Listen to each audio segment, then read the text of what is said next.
Assalamualaikum warahmatullahi wabarakatuh. Salam sejahtera bagi kita semua. Sampurasun. Perkenalkan, nama saya Muhammad Ridwan Rizky Anugrah Prayana, asal dari Kota Sumedang.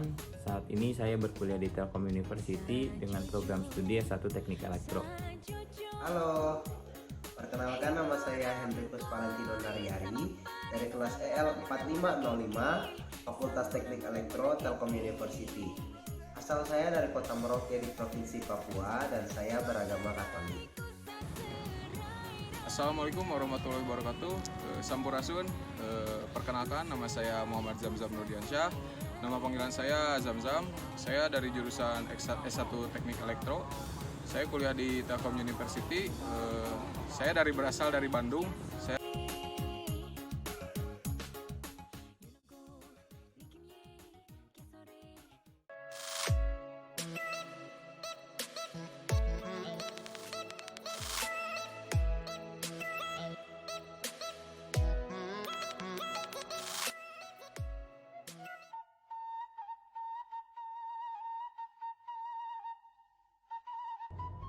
Indonesia dikenal dengan sejuta keberagaman.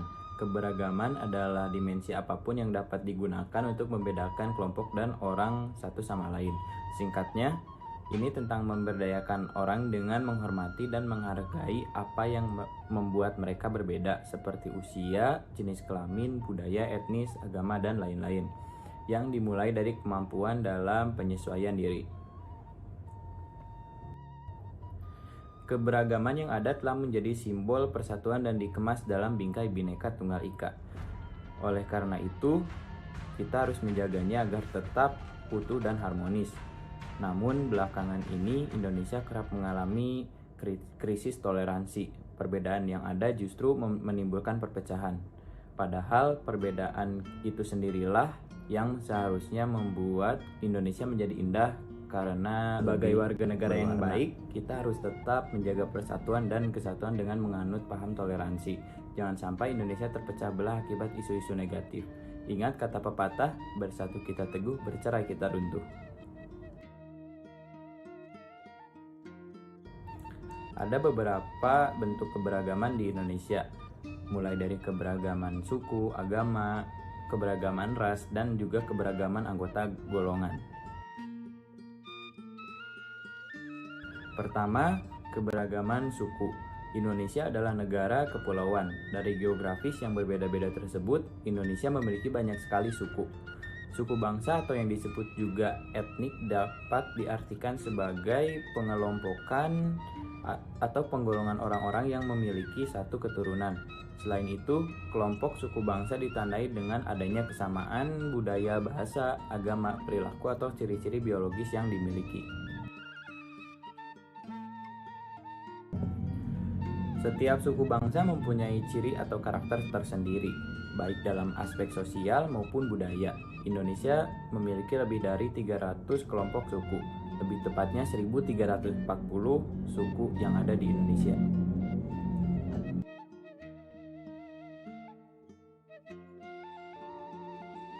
Yang kedua adalah keberagaman agama. Indonesia adalah negara yang religius. Hal itu dibuktikan dalam sila pertama dalam Pancasila, yaitu ketuhanan yang Maha Esa. Kebebasan dalam beragama dijamin dalam UUD 1945 pasal 29 yang menyatakan bahwa negara berdasar atas ketuhanan yang Maha Esa dan negara menjamin kemerdekaan tiap-tiap penduduk untuk memeluk agamanya masing-masing dan untuk beribadat menurut agamanya dan kepercayaannya itu. Di Indonesia sendiri terdapat 6 agama yang diakui oleh negara. Agama-agama yang diakui oleh negara yaitu Islam, Kristen, Katolik, Hindu, Buddha, dan juga Konghucu. Keenam agama harus hidup berdampingan di masyarakat dengan prinsip toleransi antar umat beragama. Yang ketiga yaitu keberagaman ras. Ras merupakan klasifikasi yang digunakan untuk mengkategorikan manusia melalui ciri fenotip atau ciri fisik dan asal-usul geografis. Asal mula keberagaman ras di Indonesia disebabkan oleh beberapa faktor seperti bangsa asing yang singgah di tanah air, sejarah penyebaran ras dunia, dan juga kondisi geografis. Ada beberapa ras yang tersebar di berbagai wilayah di Indonesia. Ras Malayan Mongoloid yang berada di Sumatera, Jawa, Bali, Nusa Tenggara Barat, dan Kalimantan, dan Sulawesi. Ras Melanosoid mendiami wilayah Papua, Maluku, dan juga Nusa Tenggara Timur. Selain itu, ada juga ras Asiatik Mongoloid yang tersebar di berbagai wilayah di Indonesia, yaitu seperti orang Tionghoa, Jepang, dan Korea. Dan yang terakhir ada ras Kaukasoid, yaitu orang-orang India, Timur Tengah, Australia, Eropa, dan Amerika.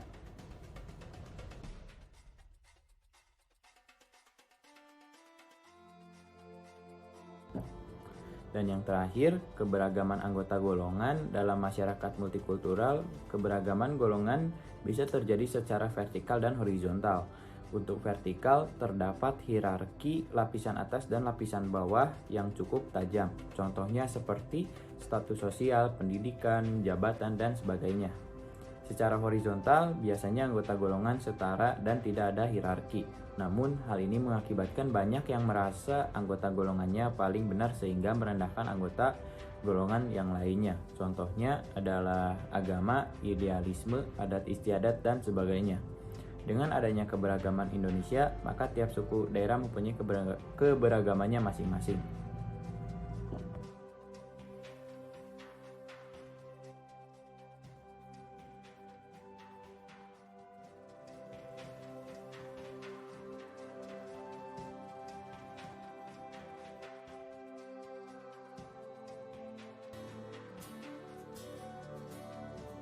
Ada banyak tradisi di tanah Papua. Pada kesempatan kali ini, saya akan membahas beberapa di antaranya.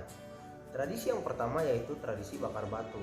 Tradisi bakar batu adalah sebuah tradisi yang penting bagi seluruh penduduk asli Papua.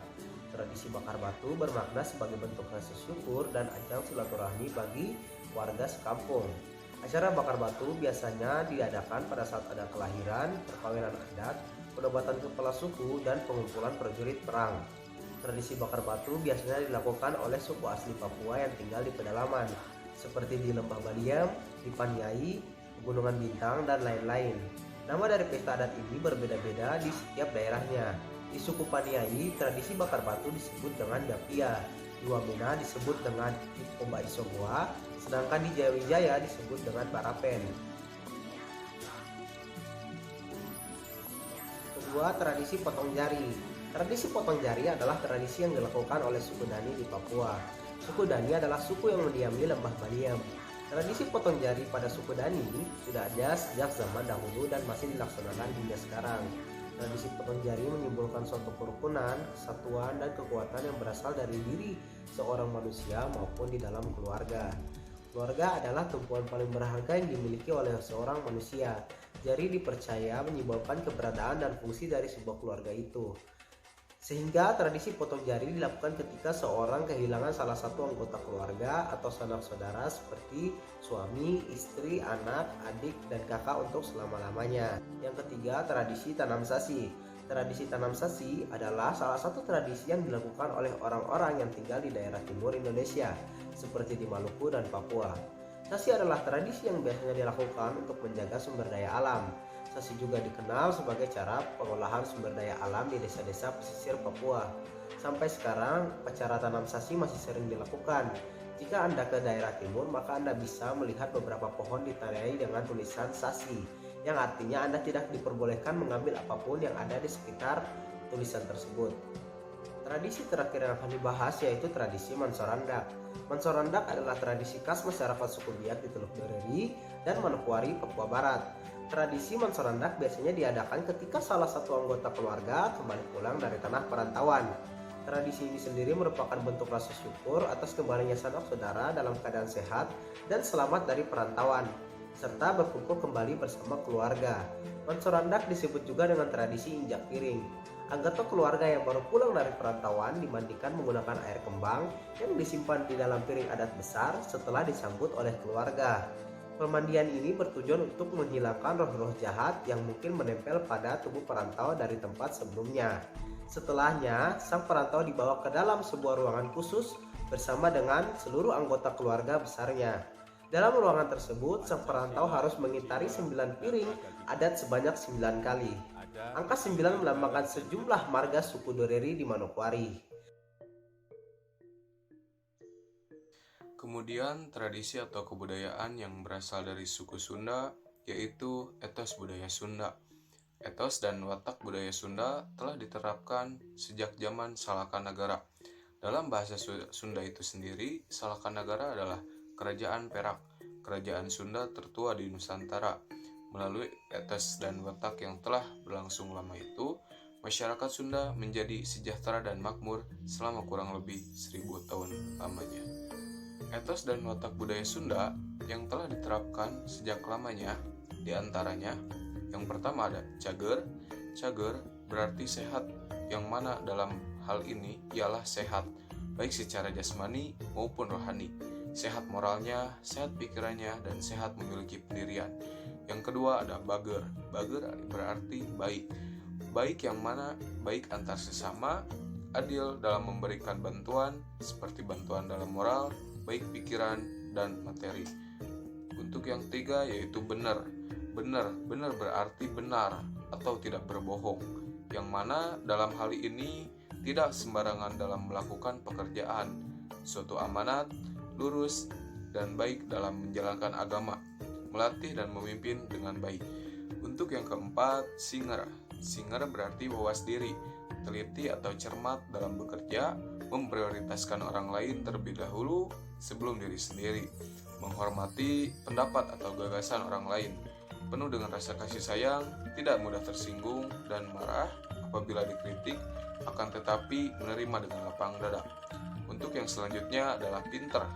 Pinter berarti pintar, pandai, atau cerdas.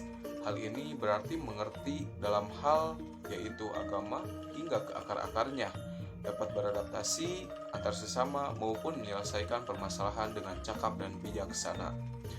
Kemudian, nilai budaya Sunda. Budaya Sunda mempunyai karakteristik dan nilai-nilai tersendiri yang membedakannya dari ragam budaya daerah lain. Umumnya, masyarakat Sunda memang dikenal luas dengan kepribadiannya yang lembut, religius, dan spiritual, yaitu tampak selaras dengan pemeo, silih asih, silih asah, dan silih asuh, yang berarti masyarakat Sunda harus memiliki sikap saling mengasihi, silih asih, saling memperbaiki dan saling membenahi diri, silih asah, dan saling melindungi atau menjaga pula, silih asuh. Kemudian, beberapa masyarakat Sunda juga ada yang masih mempertahankan upacara-upacara adat guna menjaga keseimbangan dalam hal spiritual. Sementara kegiatan gotong royong diterapkan guna terjaganya keseimbangan sosial dan terjalinnya kebersamaan antar masyarakat Sunda setempat. Selain itu, terdapat kesenian budaya Sunda masyarakat yang tak hanya mempunyai etos dan nilai budaya sendiri, akan tetapi mereka pun memiliki kesenian budaya Sunda yang bisa dibilang cukup dikenal oleh masyarakat di luar Jawa Barat. Adapun kesenian budaya Sunda yang dimaksud diantaranya kesenian sisingaan, tarian khas tradisional Sunda, wayang golek, alat musik, dan musik tradisional Sunda yang lazimnya diselenggarakan di pertunjukan kesenian.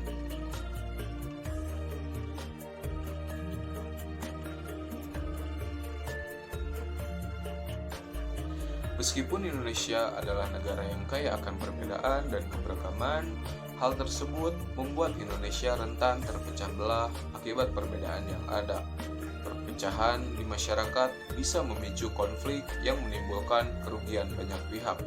Oleh karenanya, diperlukan sifat toleran dan juga sikap rasa terhadap perbedaan dan kemajemukan di masyarakat. Sifat toleransi haruslah ditanamkan sejak dini supaya bisa menerima perbedaan yang ada. Sikap dan perilaku toleransi terhadap keberagaman masyarakat merupakan kunci untuk meningkatkan persatuan dan kesatuan, serta mencegah proses perpecahan masyarakat, bangsa, dan negara Indonesia. Setiap individu hendaknya mengaplikasikan perilaku toleran terhadap keberagaman suku, agama, ras, budaya, dan antar golongan. Mungkin cukup sekian yang bisa kami sampaikan. Mohon maaf bila ada kesalahan. Terima kasih dan sampai jumpa.